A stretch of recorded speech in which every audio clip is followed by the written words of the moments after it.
আসসালামু আলাইকুম, সবাইকে স্বাগতম। চোখের বালি উপন্যাসের প্রধান নারী চরিত্রকে বিনোদিনী। বিনোদিনী একজন শিক্ষিত বিধবা নারী। তার জটিল মানসিকতা ও বিদ্রোহী চরিত্র উপন্যাসের মূল চালিকা শক্তি। ঘরে বাইরে উপন্যাসের পটভূমি কোন আন্দোলনকে কেন্দ্র করে? স্বদেশী আন্দোলন। উপন্যাসটি 1905 সালে বঙ্গভঙ্গ পরবর্তী সময়কে তুলে ধরে। এতে রাজনীতি ও ব্যক্তি জীবনের দ্বন্দ্ব দেখানো হয়েছে। গোরা উপন্যাসে গোরা প্রকৃতপক্ষে কোন ধর্মে জন্মগ্রহণ করেন? খ্রিস্টান। তিনি জন্মসূত্রে খ্রিস্টান, কিন্তু সে হিন্দু জাতীয়তাবাদের প্রবল সমর্থক হয়ে ওঠে।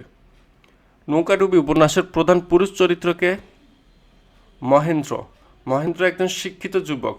ভুল পরিচয় ও সামাজিক নিয়মের কারণে তার জীবনে জটিলতার সৃষ্টি হয়। শেষের কবিতা উপন্যাসের নায়িকাকে? লাবণ্য। লাবণ্য স্বাধীনচেতা ও আধুনিক নারী চরিত্র। সে প্রেমকে আত্মিক স্বাধীনতার চোখে দেখে। নষ্টনীর উপন্যাসের নারী চরিত্র চারুলতার স্বামীকে? ভূপতি। ঘরে বাইরে উপন্যাসের নায়িকাকে? বিমলা। বিমলা একজন গৃহবধূ থেকে সচেতন নারীতে রূপ নেয়। গোরা উপন্যাসের মূল বিষয় কি? ধর্ম ও জাতীয়তাবাদ। উপন্যাসটি ধর্মীয় সংকীর্ণতার সমালোচনা করে। চতুরঙ্গ উপন্যাসের নামের অর্থ কি? চার মতাদর্শ। চারটি ভিন্ন জীবন দর্শন এখানে সংঘর্ষে লিপ্ত হয়। এটি একটি দার্শনিক উপন্যাস। যোগাযোগ উপন্যাসের প্রধান নারী চরিত্রকে? কুমুদিনী। কুমুদিনী সামাজিক বৈষম্যের বিরুদ্ধে নীরব প্রতিবাদ করে। ঘরে বাইরে উপন্যাসের নিখিলেশ কোন আদর্শের প্রতীক? মানবতার। তিনি উগ্র রাজনীতির বিরোধিতা করেন। শেষের কবিতা উপন্যাসে অমিতের চরিত্র কেমন? আধুনিক ও বিদ্রোহী। অমিত প্রেম ও জীবনকে নতুনভাবে ভাবতে চায়। তার চরিত্রে আধুনিক মনন প্রতিফলিত হয়েছে। নৌকাডুবি উপন্যাসের নামকরণের কারণ কি? নৌকা দুর্ঘটনা। নৌকাডুবির মাধ্যমে কাহিনীর সূচনা। এই দুর্ঘটনা চরিত্রগুলোর ভাগ্য বদলে দেয়। চোখের বালি উপন্যাসের আশালতা কার স্ত্রী? মহেন্দ্র। আশালতা সহজ সরল ও আবেগপ্রবণ নারী। তার বিপরীতে বিনোদিনীর চরিত্র জটিল। নষ্টনীর উপন্যাসের নিঃসঙ্গতার প্রতীককে? চারুলতা। চারুলতা মানসিকভাবে একাকী। যোগাযোগ উপন্যাসে কোন সামাজিক শ্রেণীর দ্বন্দ্ব দেখানো হয়েছে? ধনী ও অভিজাত পরিবারের। বংশ ও অর্থের অহংকার তুলে ধরা হয়েছে। নারীর উপর এর প্রভাব বিশেষভাবে দেখানো হয়েছে। গোরা উপন্যাসের গোরা কোন সমস্যায় ভোগে? আত্মপরিচয়ের সংকট। নিজের প্রকৃত পরিচয় জানার পর গোরা ভেঙে পড়ে, তবে শেষে মানবতার পথ বেছে নেয়। চতুরঙ্গ উপন্যাসে দামিনীর চরিত্রের কিসের প্রতীক? স্বাধীন চিন্তা। দামিনী প্রচলিত সমাজ ব্যবস্থার বাইরে ভাবতে চায়। ঘরে বাইরে উপন্যাসের সন্দীপের চরিত্র কেমন? উগ্র জাতীয়তাবাদী। রবীন্দ্রনাথের উপন্যাসের প্রধান বৈশিষ্ট্য কি? রবীন্দ্রনাথের উপন্যাসের প্রধান বৈশিষ্ট্য কি? মানব মন ও সমাজ বিশ্লেষণ।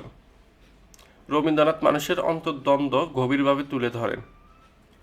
ঘরে বাইরে উপন্যাসের নিখিলেশের স্ত্রীর নাম কি? বিমলা। বিমলা একজন গৃহবধূ থেকে সচেতন নারীতে রূপান্তরিত হয়। গোরা উপন্যাসে গোরাকে কে লালন পালন করেন? আনন্দময়ী দেবী। তিনি গোরাকে নিজের সন্তান হিসেবে বড় করেন। তার চরিত্র মাতৃত্ব মানবতার প্রতীক। চোখের বালি উপন্যাসে বিনোদিনীর স্বামীর কি হয়? বাল্য বয়সে মৃত্যু হয়। নষ্টনীর উপন্যাসে অমল কার আত্মীয়? ভূপতির ভাগ্নে। অমলের সঙ্গে চারুলতার মানসিক সম্পর্ক গড়ে ওঠে। এই সম্পর্ক থেকে দাম্পত্য সংকট তৈরি হয়। শেষের কবিতা উপন্যাসের অমিত কোন পেশার মানুষ? বুদ্ধিজীবী ও চিন্তাবিদ। যোগাযোগ উপন্যাসে কুমুদিনীর স্বামীর নাম কি? মধুসূদন। মধুসূদন অহংকারী ও কর্তৃত্বপরায়ণ। তার সঙ্গে কুমুদিনীর দাম্পত্য জীবনের সংঘাত দেখা দেয়। গোরা উপন্যাসে বিনয় কোন ধরনের চরিত্র? নম্র ও মানবতাবাদী। ঘরে বাইরে উপন্যাসে সন্দীপ বিমলার জীবনে কি ভূমিকা রাখে? প্রলোভন ও বিভ্রান্তির উৎস। সন্দীপ বিমলাকে রাজনৈতিক আবেগে টেনে নেয়। এর ফলে বিমলার মানসিক দ্বন্দ্ব তৈরি হয়। চতুরঙ্গ উপন্যাসে জগমোহনের চরিত্র কি নির্দেশ করে? ধর্মীয় গোঁড়ামি। জগমোহন কঠোর ধর্মানুশাসনে বিশ্বাসী। তার চরিত্রের মাধ্যমে কুসংস্কারের সমালোচনা করা হয়েছে। নৌকাডুবি উপন্যাসে কমলাকে? ভুলভাবে মহেন্দ্রের স্ত্রী হিসাবে পরিচিত নারী। শেষের কবিতা উপন্যাসে প্রেমকে কি হিসাবে দেখানো হয়েছে? স্বাধীন আত্মিক অনুভূতি। চোখের বালি উপন্যাসে রাজলক্ষ্মীকে মহেন্দ্রের মা। রাজলক্ষ্মী কর্তৃত্বপরায়ণ নারী, তার সিদ্ধান্তগুলো পরিবারে প্রভাব ফেলে। নষ্টনীড় উপন্যাসের পটভূমি কোথায়? কলকাতা শহরে। যোগাযোগ উপন্যাসের নারী নিপীড়নের মূল কারণ কি? পারিবারিক কর্তৃত্ব, অহংকার। গোরা উপন্যাসে আনন্দময়ী চরিত্র কিসের প্রতীক? মাতৃত্ব ও মানবতা। ঘরে বাইরে উপন্যাসের মূল দ্বন্দ্ব কোনটি? রাজনীতি বনাম মানবতা। উগ্র রাজনীতি মানুষের মূল্যবোধ নষ্ট করে। নিখিলেশ এই ধারণার বিরোধিতা করেন। চতুরঙ্গ উপন্যাসে দামিনী কোন বৈশিষ্ট্যের অধিকারী? প্রবল ব্যক্তিত্ব সম্পন্ন নারী। দামিনী নিজের সিদ্ধান্ত নিজে নেয়। নৌকাডুবি উপন্যাসে রমেশের চরিত্র কেমন? নৈতিক ও মানবিক। রমেশ কমলার প্রতি দায়িত্বশীল। শেষের কবিতা উপন্যাসে কবিতার ভাষার বৈশিষ্ট্য কী? কাব্যিক ও দার্শনিক। চোখের বালি উপন্যাসের মূল সামাজিক প্রশ্ন কোনটি? বিধবা নারীর জীবন ও নৈতিকতা।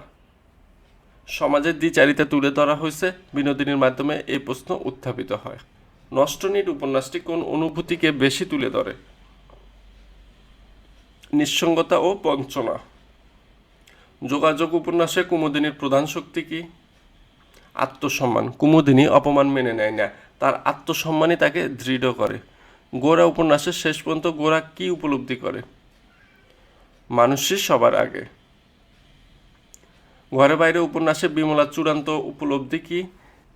নিখিলেশের মানবিক আদর্শ। বিমলা আবেগের ভুল বুঝতে পারে, মানবতায় প্রকৃত মূল্যবোধ, এটাই তার উপলব্ধি। চতুরঙ্গ উপন্যাসটি মূলত কী ধরনের? দার্শনিক উপন্যাস। জীবনের অর্থ ও বিশ্বাস নিয়ে আলোচনা করা হয়েছে, চরিত্রগুলো মতাদর্শের প্রতীক। নৌকাডুবি উপন্যাসের সমাজের কোন দিকটি সমালোচিত হয়েছে?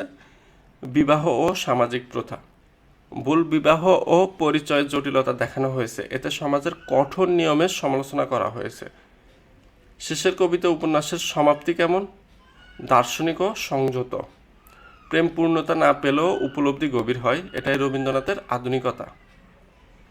চোখের বালি উপন্যাসে বিনোদিনীর পরিণতি কি? আত্ম উপলব্ধি ও আত্মসংযম। বিনোদিনী নিজের ভুল বুঝতে পারে, শেষে আত্মশুদ্ধির পথ বেছে নেয়। নষ্টনীড় উপন্যাসটি কোন চলচ্চিত্রে রূপায়িত হয়েছে? চারুলতা। সত্যজিৎ রায়ের পরিচালনায় চলচ্চিত্রটি নির্মিত হয়, এটি বিশ্ববিখ্যাত সাহিত্য চলচ্চিত্র।